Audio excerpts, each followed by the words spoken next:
Good afternoon, I'm Sean Yao and this is One News Now.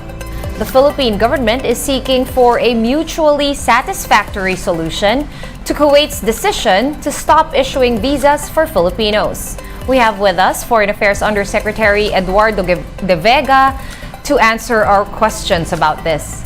Yusek, good afternoon. First off, what was the basis of this visa issuance to be suspended?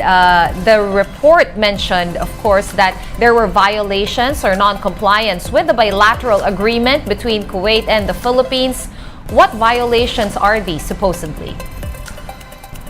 All right.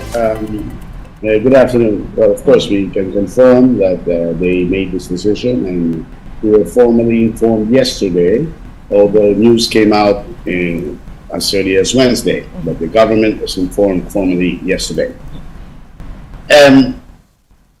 What they say is that the Philippines has been committing violations of the labor agreement because of the things we are doing to protect our workers, essentially. For example, the Kuwaitis have long objected to our operating a shelter for runaways in Kuwait, and this, unfortunately, is non-negotiable for us because we are mandated to operate shelters in places with a large concentration of OFWs. And after all, where else would they go if they run away from abusive employers? Another violation they claim is that we overreach when we engage with the so-called foreign placement agencies. I mean, the foreign agencies in Kuwait, which recruited the Filipinos, because our system, whether it is through the labor attaché or through the consuls, is to contact the foreign placement agencies in case we hear of employer-employee problems. And they're the first person, the first agency who, under our system, is supposed to contact the employer and possibly bring the employer and the employee to the embassy for reconciliation. And according to the Kuwaitis, that is not really allowed under their regulations. However, again, this is a red line. We have to continue protecting our workers. But lastly, Ms. Yao, we have to be frank about it. This is diplomatic pressure upon us. And, you know, Kuwait is a sovereign country, just like we are a sovereign country. Diplomatic pressure upon us to lift the suspension of the deployment of first-time household workers to Kuwait. You will recall that in February, Secretary Susana Tuts-Ople of the Department of Migrant Workers, responding to public clamor, announced the suspension,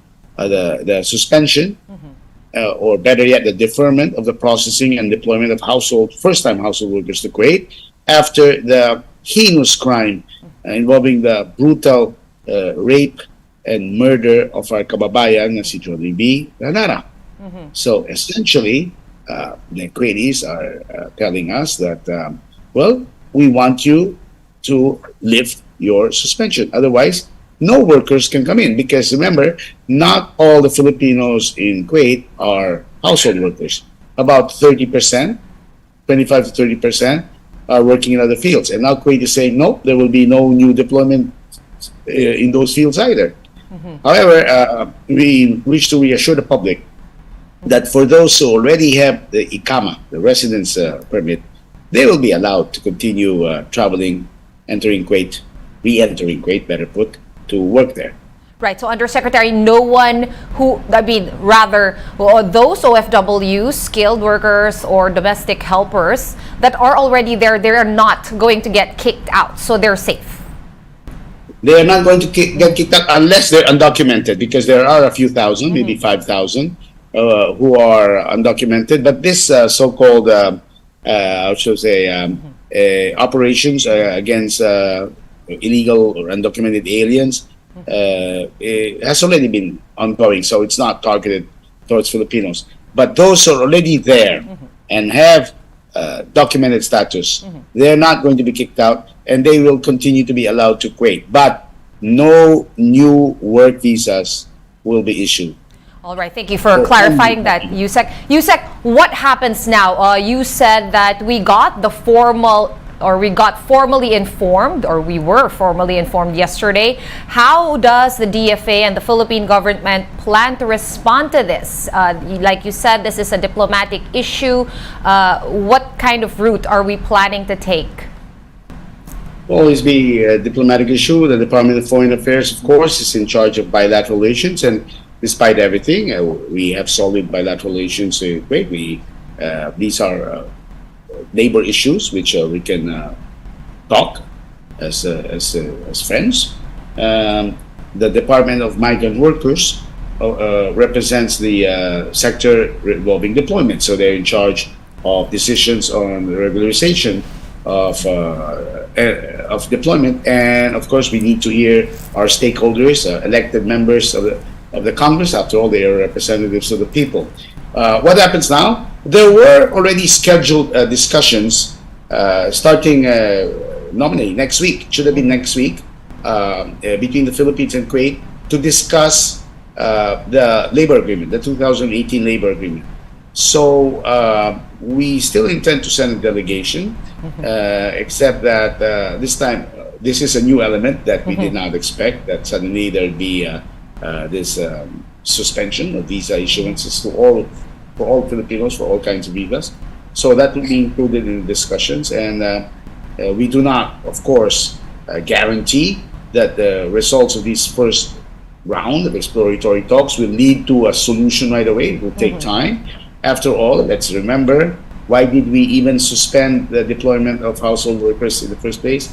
Because we sought justice for Jollibee Ranara and for some better conditions and measures to be put in place so that we would not have this phenomenon of constant runaways from abusive employers. So we have to be firm on that.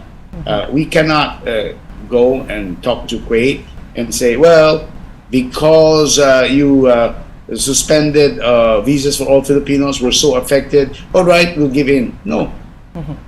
In that case, we won't be respected by any country with a lot of Filipino workers, especially in that region. So I take it, Undersecretary, that the Philippines will be taking a hardline stance, of course, in the defense and in the interest of our migrant workers, yes? Yes, I would rather call it, the moral stance, the good moral stance. It does not mean that we will never lift the suspension, except that we will not simply lift it unless we are convinced that there have been improvements in the conditions, and we are assured of justice for the case, for example, of Ms. Ranara. And in that, we have to credit the Kuwaitis. They're moving fast on that. They last February already, or even last January, already arrested the suspect, and the trial is ongoing. All right, and just before we let you go really quickly, can you give us an idea of the Filipino diaspora there in Kuwait? Like, how many Filipinos are there? How many migrant workers do we have, documented and undocumented? We have roughly about 275,000 Filipinos in Kuwait, and they are documented. There are an additional 5, maybe 10,000 undocumented. Those are the ones without the residence ID. And are working in effect without working papers. Among the 275,000 or so, nearly 200,000, perhaps 196 to 200,000 are household workers, and the rest are skilled workers. The Department of Migrant Workers may have more up-to-date, accurate figures, but the idea is that the vast majority of Filipinos in Kuwait actually do have working papers. The majority are household helpers, but not the overwhelming majority. And there are only a few Filipinos there who are undocumented. All right, thank you so much for taking the time out this afternoon to explain that to us. Foreign Affairs Undersecretary Eduardo De Vega. Thank you, sir. And President Bongbong Marcos should not be restrained from appointing anyone to be part of his cabinet.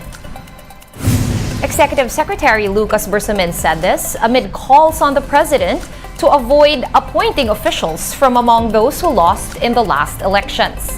Bersamin added that President Marcos has the full political power to appoint anyone to his cabinet.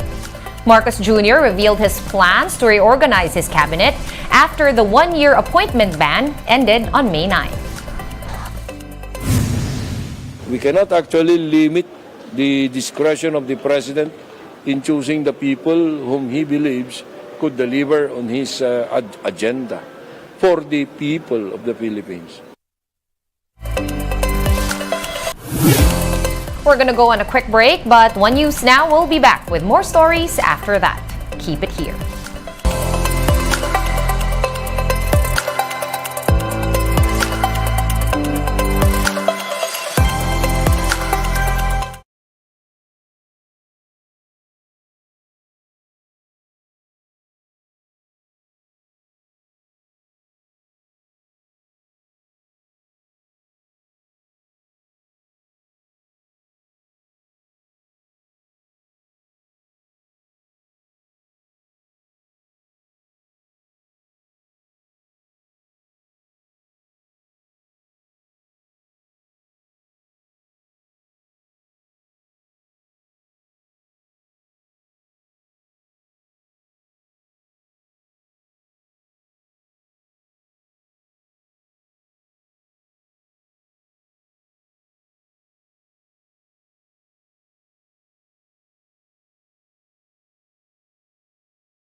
You're still with us here on One News Now. I'm Sean Yao. The Agriculture Department says it is now crafting guidelines on the price of biofertilizers. Agriculture Undersecretary Leocadio Sebastian clarified that fertilizer prices indicated in their April memo were only for illustration purposes. According to the memo, prices of biofertilizers stand at around 2,000 pesos per bag, while inorganic fertilizers cost about 4,000 pesos. This comes after one agricultural group warned of another fertilizer scam on the back of this new memo. But Sebastian said that they want to create fair and transparent guidelines in order to prevent scams from suppliers. Walang guidelines, ang nangyayari, nagkakaroon ng tailor fitting sa baba. Lalo kasi ang procurement magagawin sa region.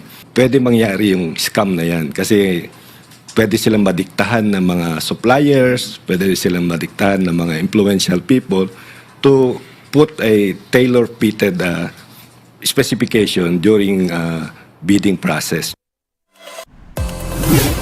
One News Now will be back with the latest stories at 6:30 p.m. I'm Sean Yao. We are One News.